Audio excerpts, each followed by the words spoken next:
connected current viewer. All right. Shout out to my man Irv. Your man. It might not be Earth. If I didn't send it, I don't know. It might be. We shall see, though. Love Indian horse racing. We've got to go to one. We do. Oh, I didn't even have. All right. Welcome Good back. Good morning. Gesquext, we're having technical difficulties today. It wouldn't let us send out an announcement for this morning's show. We couldn't go live. Cords weren't connected.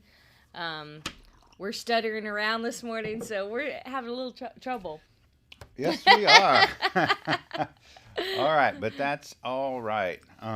Yeah, we have some good stories, and we had, little technical difficulties, but we have some good stories, and we're going to be happy to share them with you. But before we get going, this is Inland Northwest Native News. I'm your host, Jeff Ferguson. And I'm your co-host, Margo Hill. Yeah, and if this is your first time joining us, we'd like to thank you.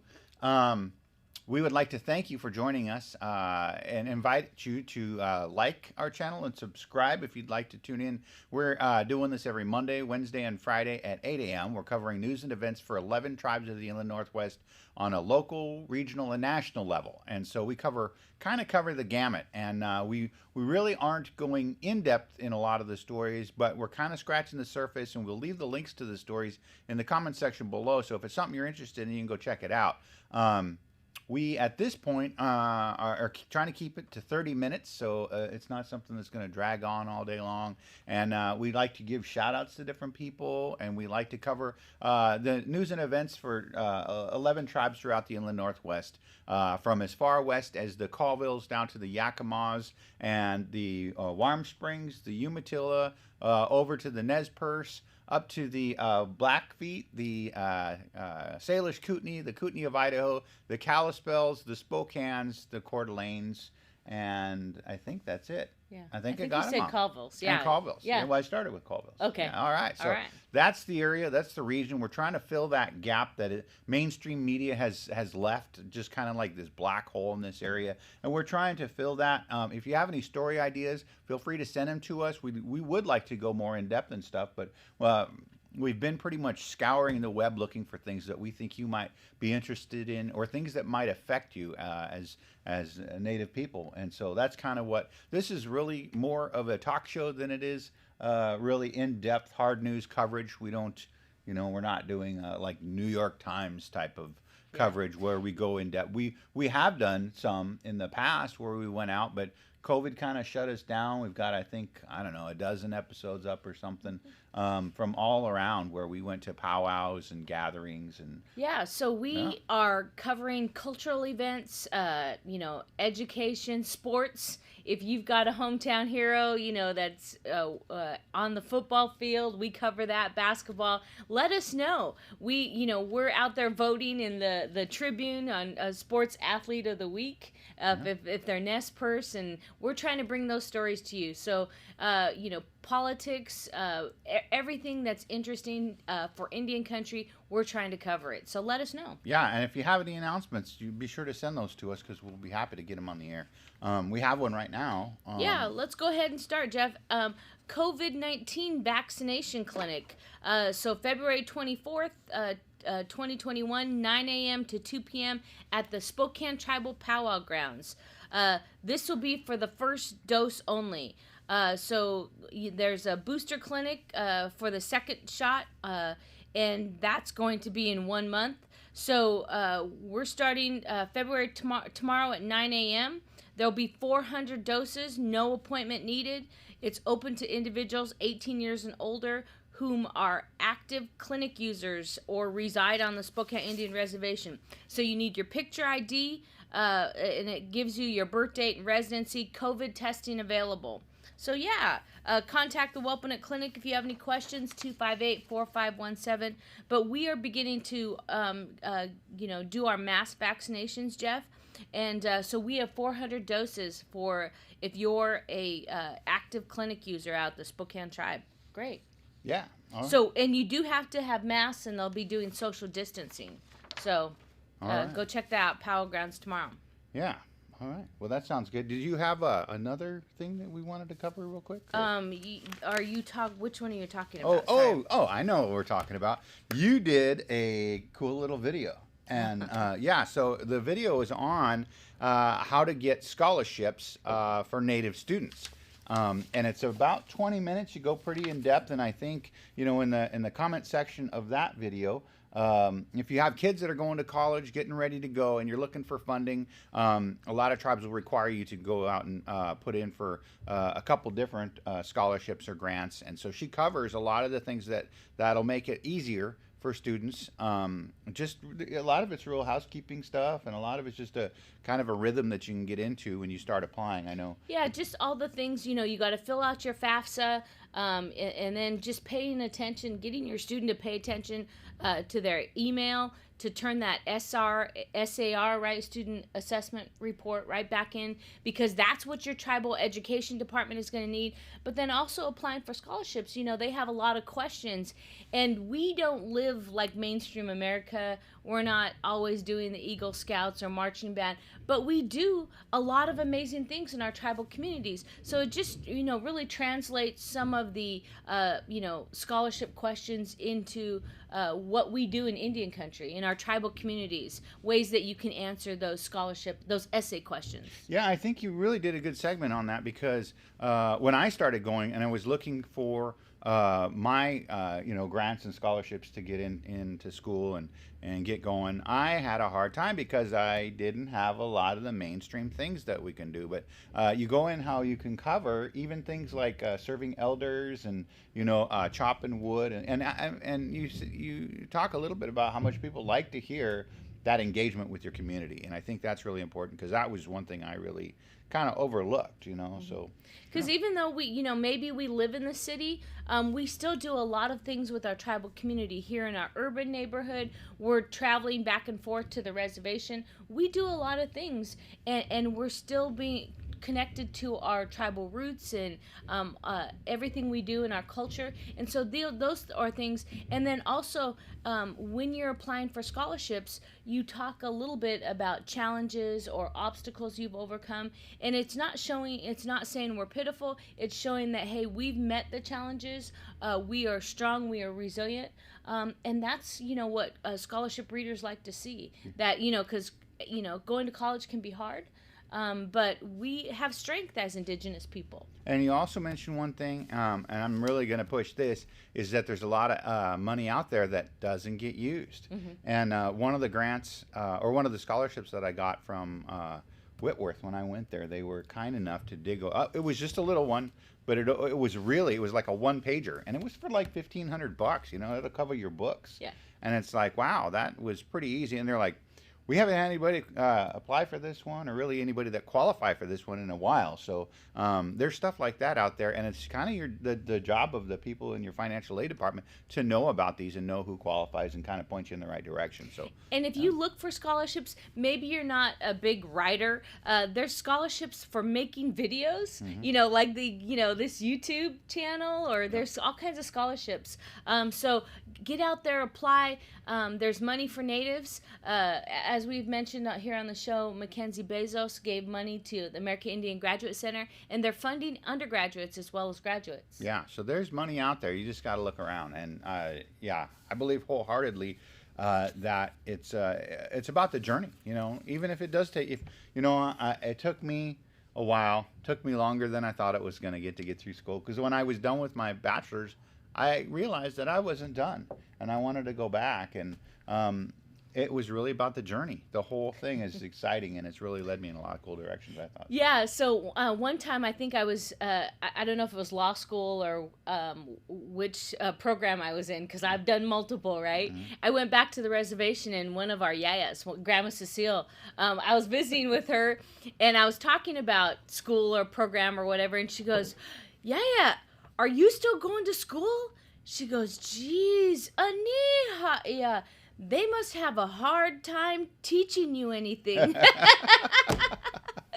So, shout out to Grandma Cecile and the Stearns family. That was my grandmother's sister. And, geez, Yaya, they must have a hard time teaching you anything. So yeah, school is fun and important. You get to meet lots of people. So check out that YouTube. Jeff will put it in the links. Yeah, a quick update we did on the last show. We had GoFundMe linked to for Darlene McCarty. And, Darlene's kind of going through some tough times now, and they have a GoFundMe going. And Irv chimed in, let us know that they're up to $7,100, and they have a $10,000 goal. So if you can, help out with a little bit, they'd really appreciate it. Nana Anook, she was in the Z Nation series, and now, our prayers go out to her and her family. And if you can help, we'd certainly appreciate it. They would certainly appreciate it. So moving right along, we have already killed about 17 minutes, so we better get going. We better rock. This first story we have is on Enbridge Line 3 divides Indigenous lands, and this is a lot of people have been following this for a while, and it's a pretty important story. This is out of Indian Country Today by Marionette Pember on February 19th. Demand for jobs clash with traditional teachings, split families and friends along the Line 3 pipeline route. Part 1 of an ongoing series. So Jason Goward, I'll talk a little bit about Jason Goward. I'll show his photo here. Jason Goward was overjoyed to get a high-paying job on Enbridge Line 3 pipeline project. The job clearing ground with the contractor for the Canadian Energy Company meant he could at last pay child support for his 2 young sons. He could buy groceries, pay for heat, and maybe, just maybe, he could dig his way out of poverty. I thought, if I worked for a couple of years at this, I could finally get ahead a little bit, said Goward, 37, a citizen of the Fond du Lac band of Ojibwe. I didn't think about the impact of the pipeline on our lands and ways of life. As he worked along the pipeline, however, he watched sandhill cranes fly over his job site. One of the Ojibwe leaders' clans is named after the crane. The ones who speak on behalf of the people. The cranes were frantically fleeing the wetlands at the sound of the disturbance of the heavy machinery he operated. Yeah, Jeff, we know about the Enbridge pipeline, and protesters gathered there to oppose the pipeline. They were shouting at workers like Goward, and demanding to know, from him particularly, why he was destroying his own homelands. He recognized friends and family among the water protesters, friends with whom he had worked in past community project, and one was crying. It's a conflict that's facing growing numbers of Native people along lines. The Enbridge Line 3's nearly 400-mile path. It cuts across the Fond du Lac Reservation, treaty lands of several other bands of Ojibwe, and the headwaters of the Mississippi River in northern Minnesota. The project not only just brought jobs, but also this controversy. And to discard it, the discord in the most intimate spheres of spirituality. We see, family and community, and so it's conflict. Many of our reservations, Jeff, have high rates of unemployment. The white European settlers moved us to the lands that they didn't want. So it's difficult because we don't have economic vitality because they took the best lands. And so we struggle with economic development, and often we need jobs. Yeah, and so it's a combination of a lot of different things. It's not just pipelines that are doing this. For instance, on our res, it was a uranium mine. And I know the Navajo res has had the same problem where you have people that want to make good money and don't always understand the long-term effects of what they're doing. And so they really get torn. And unfortunately, those mines don't always get cleaned up. Mm-hmm. Pipelines break. I know one of the Kalispels, they were fighting the smelter. They didn't want the air pollution up in Pend Oreille County, and who would? It's really beautiful up there. And so it's a combination, even though that smelter would have brought a lot of jobs to the area. And, even sometimes they say, it's a lot of jobs when really in actuality it's not that many jobs, not to affect the people and the environment. So. But as you mentioned, Jeff, feeding his family, keeping the heat on, that's a tough choice. And so we have these controversies and we have these internal conflicts, but some folks at the end of the day got to choose to feed their family. So it's a hard choice. It is, indeed. So moving along, we have another story here. This one is out of The Guardian, and we appreciate them covering this. This is Colleen Echohawk aims to be Seattle's first Indigenous mayor. we have to find ways to change. This is a great story. Yeah, so Native American Progressive Democrat, she's been working for years to address homelessness in Seattle. Colleen Echohawk, she is a key advocate in Seattle's homeless crisis. She's going to be running for mayor of Seattle. She's done the groundwork and has been working in the Pacific Northwest. Echohawk is actually from the Pawnee Nation, and a member, and also Upper Athabascan people. And she's a progressive Democrat with strong roots in pragmatism. So her race hopefully will be successful, but it's truly distinctive. It's the first time since the city had an ordinance 150 years ago. The city of Seattle approved ordinance expelling the natives from the community, and now we have an Indigenous woman running. This is so exciting. So she was the founder of the Coalition to End Urban Indigenous Homelessness. She launched her campaign after recognizing over the summer that the city needed to do more to help the homeless population amid the COVID-19 pandemic. The status quo has been failing a lot of people in this city, and we have to find ways to change, she said. We need a fresh face up in City Hall, a prudent person who can make decisive, visionary decisions, because this is really a generational chance, said Echohawk. Yeah, this article goes on to talk about her, and she says addressing homelessness, which has been a crisis at crisis level in Seattle for years, will be a key focus for her. She said she will look to ramp up affordable housing and permanent supportive housing, but she also hopes to employ more innovative ideas while bringing together people of color, some of whom have been pushed out of the city because of soaring prices, to help develop alternative affordable housing solutions. So my brother Bobby, he is a president of the Spokane Catholic Charities. The Spokane Homeless Coalition. Okay. So that's a different organization, but okay. He's been in that position for a little while, and he mentioned the other day, he was on PBS on one of their talk shows, and he mentioned that homelessness is really, it's about the severance of a relationship, and people end up without a place to go when they have no more relationships, whether it's a divorce or somebody that passes or something along the lines. There's that severance of a relationship that these people end up without a place to go.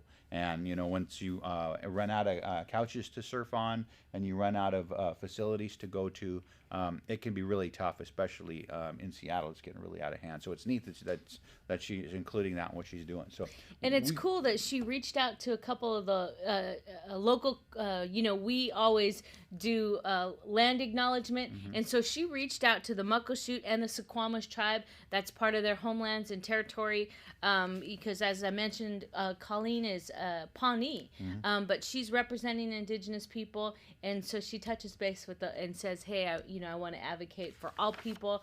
So I love that she did the local tribes. Yeah, and I think she's got a good shot at it. I think she's got a good platform, a good heart, and a good shot. So yeah, there's only 2 people that are running for that position. Mm-hmm. The current mayor is not going to file. There are some other folks that may file before the deadline. Yeah. So good luck to Echohawk. Yeah, and we'll keep an eye on that race and see what's going on.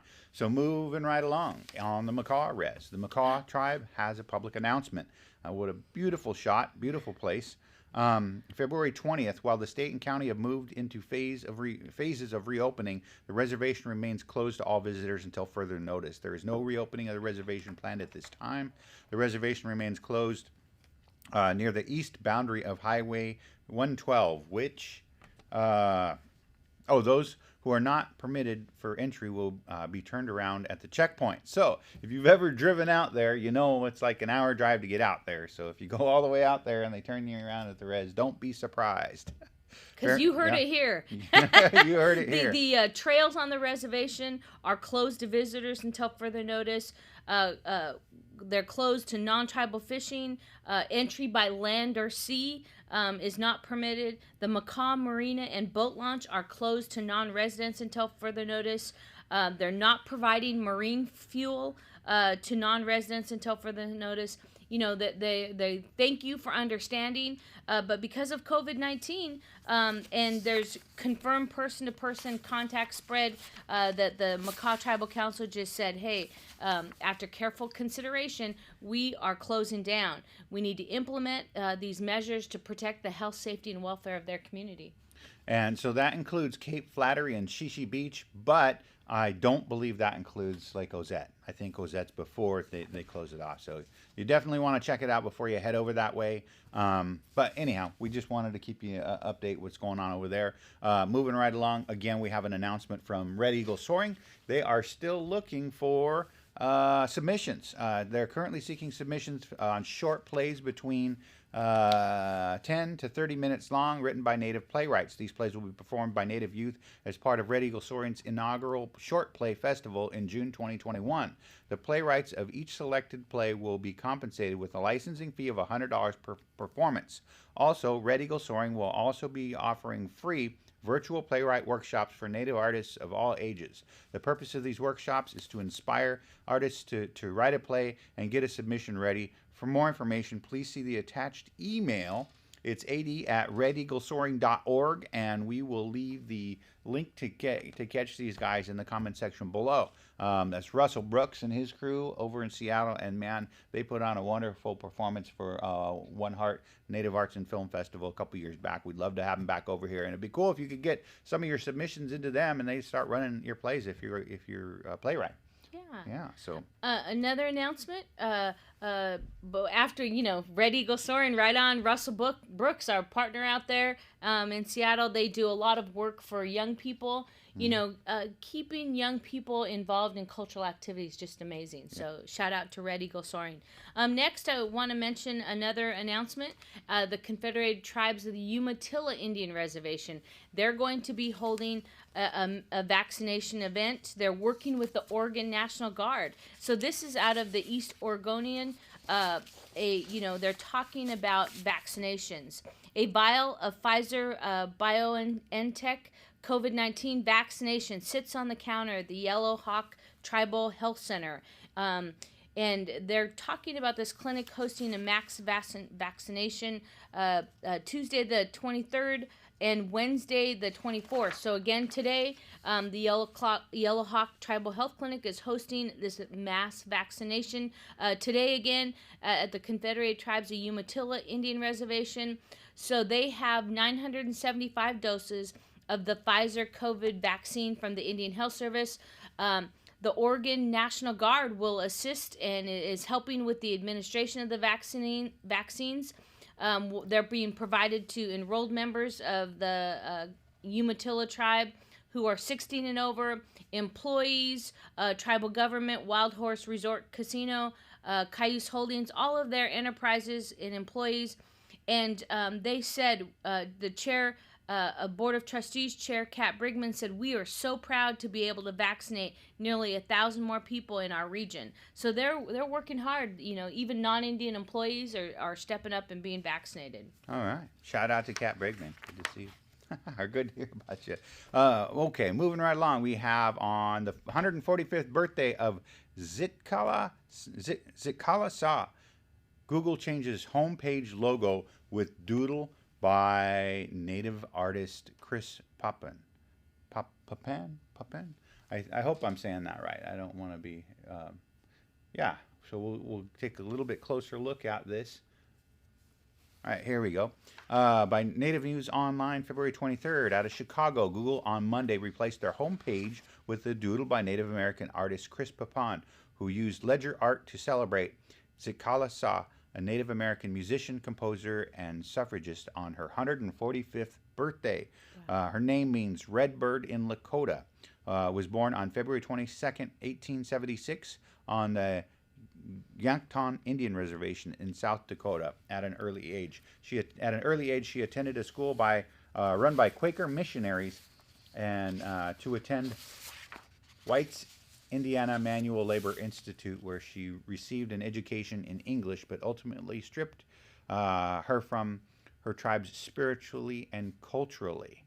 Students were forced to speak on only English, cut their hair, and follow the Quakers' religion religious practices. It was also here that that Zitkala, also known as Gertrude Simmons Bonin, discovered a passion for music. She learned to play the violin as well as the piano. Even though the school attempted to assimilate her into American society, she fought to retain her identity as Yankton Dakota woman.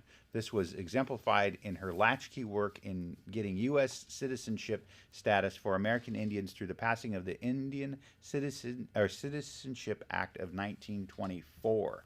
That is really cool. I'm going to show her photograph or her picture one more time. That is really cool logo.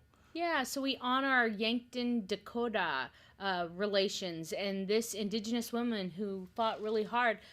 Yeah, the first Americans did not become citizens until June 1924. And I didn't know the backstory, Jeff. So, I've often cited that fact. Here we are, the first Americans, and we were not citizens until June 1924. I did not know that the backstory. The Paul Harvey rest of the story, and know the Indigenous woman who pushed for that. So that's really interesting. Yeah. Okay. So one more announcement, Jeff. There's going to be a creative journal class on the 28th. Emma Noah is a Colville tribal member. She's an artist. She's real active here in Spokane. She's going to be offering this for adults in Stephen County. So look on my page. We'll put a link to it. We're trying to get the right URL. It's limited spaces, but it's creative journaling. It tells you, and this is great for tribal language programs. We're artistic, as Indigenous people, we're very much visual, and so we like to sketch out things. And so, Emma Noah, is a Colville tribal member, does an amazing job at the creative journaling class. Yeah, so when I think of a journalist, I don't necessarily think of Emma. I think of her more as a journaler. A journaler, okay. Because she sketches all this stuff out, and she does an amazing job. She's got these journals that she just goes through, and they tell the story of everything that is happening and that she was trying to capture. And it's just it's a neat thing, and it's a great way to kind of record your own history, share some stories, record some facts that are going on, and she's really good at it. She's done a lot of amazing projects. You guys worked on the Coyote book together. That's right. Yeah, she did a great job illustrating that. So we will be sure to get this up on our next episode too. Okay. And we'll get the link for that, because I know we were having a little bit of trouble with this link, but we'll get that up in our next episode. But heads up, Emma Noah is given a journaling class, and if you're interested in that kind of thing, this is the guy you want to take it from. So, and Jeff, when you're working, particularly with like Native American youth, they are very, in our tribal culture, we never told kids to sit down and sit still. While kids are wanting to move or sketch or keep busy, and so doodling while I did a sovereignty workshop for the Spokane Tribal Youth Program here in Spokane, and it was all the tribes that do the employment program. And so while I was talking about tribal sovereignty, I had them draw pictures. So it's really exciting for kids to visually see, and they're learning, they're listening, but they're still sketching. Hey, one last final note. I just want to congratulate Jeff. The New Jersey International Short Film Festival has selected Jeff Ferguson and his Spokane Tribal Water Quality Standards on the Spokane River video. It was selected as the best documentary, and Jeff Ferguson is now an award-winning filmmaker. So this is really exciting. Congratulations, Jeff. Oh, I don't know if did you submit it a while back, and yeah. You want to shout out to the folks that worked with you on it? Yeah, shout out to, I had a bunch of good people worked on it. Shout out to Brown Eagle, David Brown Eagle. He told his story on the Spokane River that was pretty interesting from about 40 years ago with his girls. Shout out to Devin Pion, who did the segment on canoe families, and shout out to Brian Crosley, who talked about turbidity and water quality standards, and we bringing the salmon back. Yeah, all the kids that were reintroducing the salmon down below Long Lake Dam were part of that too.